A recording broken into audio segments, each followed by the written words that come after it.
Hey guys, in this video we will see the most important things, that how to make the payments. Okay, so in order to take the payments we have to select the payment option from the payment module. Just go into the payment module. Here we will see add payment option. We have to select add payment button over here.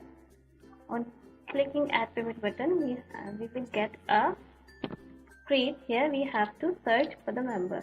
So we can search either by their name, by their membership number, or their mobile number. So search we can do by multiple ways.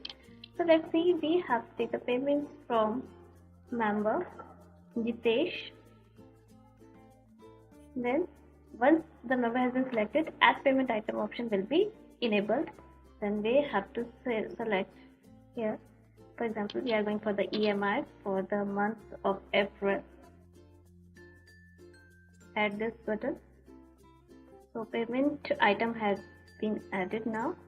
Now we have to generate the invoice. Now the invoice has been generated successfully. Here now we have to make the payment. So the payment amount was 2,922. Either we can take the complete payment or we can take the balance, means some partial payment from the member. Let's say it's 2,000 only.